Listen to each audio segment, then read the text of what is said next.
लखनऊ के पुराने शहर में 20 साल का सफ़ी अपनी छोटी सी टोपी की दुकान चलाता था।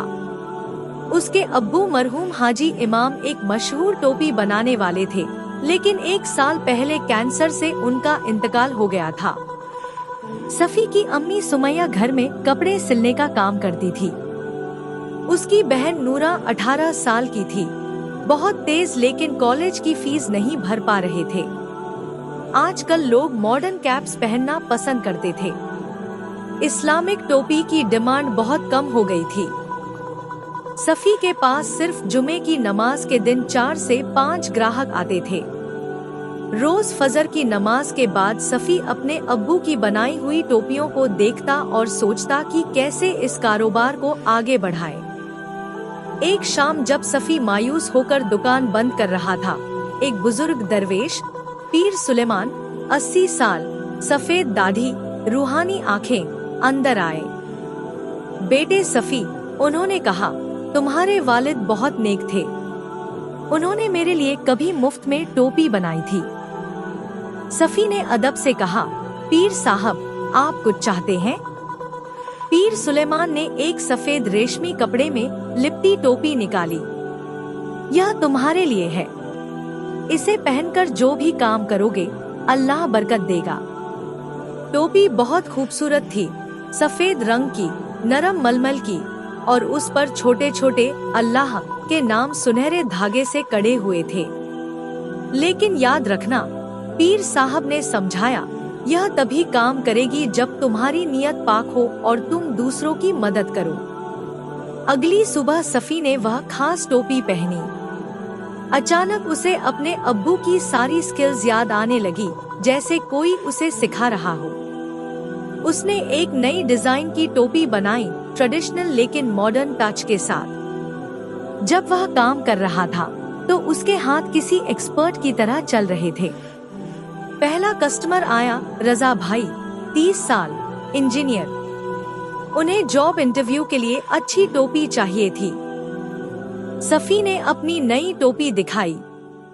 रजा भाई को पसंद आई और उन्होंने खरीद ली। अगले दिन रजा भाई वापस आए, खुशी से झूमते हुए। भाई, तुम्हारी टोपी पहनकर इंटरव्यू दिया तो जॉब मिल गई। इंटरव्यूअर ने कहा कि मैं बहुत कॉन्फिडेंट और पॉजिटिव लग रहा था। उन्होंने 10 और टोपियों का ऑर्डर दिया। 1 हफ्ते में अजीब बात हुई। जो भी सफ़ी की टोपी पहनता, उसे सक्सेस मिलती।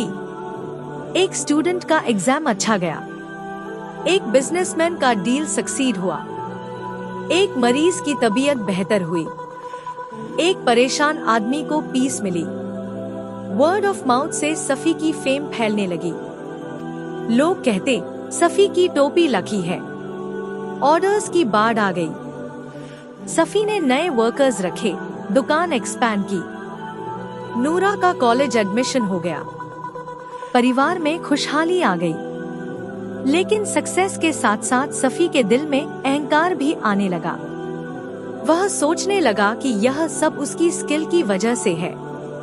एक दिन एक गरीब मजदूर अब्दुल, 50 साल, फटे कपड़े, आया। उसके बेटे की शादी थी और वह अच्छी टोपी चाहता था। सफ़ी, जो अब एक्सपेंसिव कपड़े पहनता था, उसे देखकर कहा, भाई, यहाँ अब प्रीमियम टोपियाँ मिलती हैं, कहीं और ट्राई करो। अब्दुल ने गिड़गिड़ाकर कहा, बेटा, थोड़ी सी मदद कर दे, मेरे पास कम पैसे हैं। नहीं भाई, बिजनेस है, चैरिटी नहीं, सफ़ी ने रूडली मना कर दिया। उसी रात जब सफ़ी ने अपनी जादुई टोपी पहनी, तो उसमें कोई पावर नहीं रही। अगले दिन से जो टोपियां बनी, वे ऑर्डिनरी हो गई। कोई भी कस्टमर खुश नहीं लगा। बिजनेस गिरने लगा। सफ़ी समझ गया कि उसके अहंकार की वजह से टोपी का जादू खत्म हो गया। उस रात सफ़ी ने रोते हुए तौबा की, या अल्लाह, मैंने अहंकार किया, एक गरीब भाई की मदद नहीं की, प्लीज मुझे माफ कर दे। अगली सुबह वह अब्दुल के घर गया। चाचा जान, माफ करिए, मैंने गलती की। आइए, मैं आपके लिए बेस्ट टोपी बनाता हूँ। बिल्कुल फ्री। अब्दुल खुश हो गया।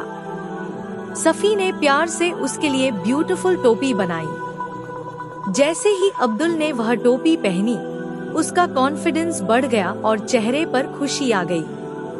अब्दुल के बेटे की शादी में सब लोगों ने उसकी तारीफ की। बारात में वह बहुत हैंडसम लग रहा था। उसी दिन से जादुई टोपी की पावर वापस आ गई। पीर सुलेमान एक बार फिर आए। बेटा, तुमने सच्चे दिल से तौबा की। अब यह टोपी हमेशा तुम्हारे साथ रहेगी। याद रखो, उन्होंने समझाया, असली जादू तुम्हारी नेकी में है। जब तुम दूसरों की मदद करते हो तो अल्लाह तुम्हारे काम में बरकत देता है। आज सफ़ी का ब्लेस्ड कैप्स लखनऊ का सबसे फेमस शॉप है, लेकिन वह अब भी हम्बल है।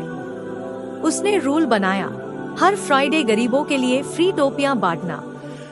जादुई टोपी अभी भी उसके पास है, लेकिन अब वह जानता है कि रियल मैजिक उसकी काइंडनेस में है। सफ़ी का मैसेज, कामयाबी तब मिलती है जब तुम दूसरों की सक्सेस में अपनी खुशी देखते हो। अल्लाह उन्हें ब्लेसिंग देता है जो अपनी नेमत को दूसरों के साथ शेयर करते हैं।